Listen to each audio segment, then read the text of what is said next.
Kids school விட்டு வந்ததுமே இந்த மாதிரி ஹெல்த்தியான ராகி சேமியா செஞ்சு கொடுங்க.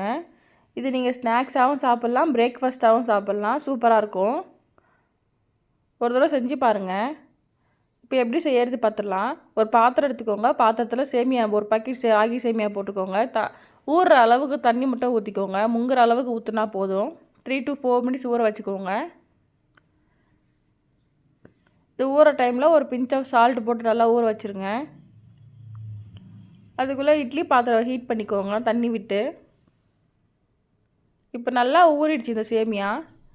நீங்கள் இந்த மாதிரி ஸ்டீம் பண்ணுற தட்டு இருந்துச்சுன்னா அதில் ஆயில் க்ரீஸ் பண்ணிக்கோங்க.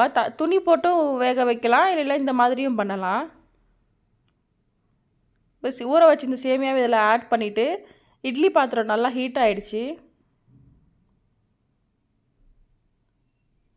ஹீட் ஆனதுக்கப்புறமா இப்போ நம்ம போட்டு வச்சுருக்கிற சேமியாவை எடுத்து இதில் ஆட் பண்ணிடலாம். இப்போ அது வேகிற டைமில் மிக்ஸி ஜார் எடுத்துக்கோங்க.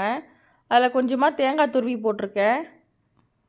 கூடவே 2 ஏலக்காவும் சேர்த்துக்கோங்க. சேர்த்து நல்லா அரைச்சிக்கலாம். இப்போ அரைச்சதை ஒரு சின்ன பவுலில் சேர்த்துக்கோங்க.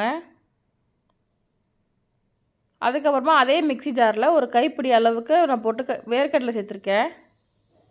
வேர்க்கடலை இந்த மாதிரி ஒன்றும் பாதியமாக அரைச்சிக்கோங்க. அரைச்சதை நம்ம துருவி வச்சுருக்கிற தேங்காயை நம்ம ஆட் பண்ணி சேர்த்துக்கலாம். இதை நல்லா மிக்ஸ் பண்ணி விட்டுக்கோங்க.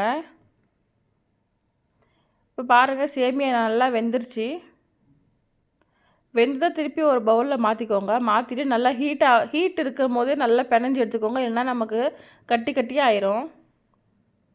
இப்போ சூடு ஆறுனதுக்கப்புறமா நம்ம மிக்ஸ் பண்ணி வச்சுக்கிற தேங்காவையும் வேர்க்கடலையும் சேர்த்துக்கலாம். சேர்த்ததுக்கப்புறம் உங்களுக்கு தேவையான அளவு சர்க்கரை போட்டுக்கோங்க. இதில் நாட்டு சர்க்கரை போட்டால் இன்னும் சூப்பராக இருக்கும். நான் ஒயிட் சுகர் தான் சேர்த்துருக்கேன். பாருங்கள், நல்லா சூப்பராக ரெடி ஆகிடுச்சு ராகி சேமியா.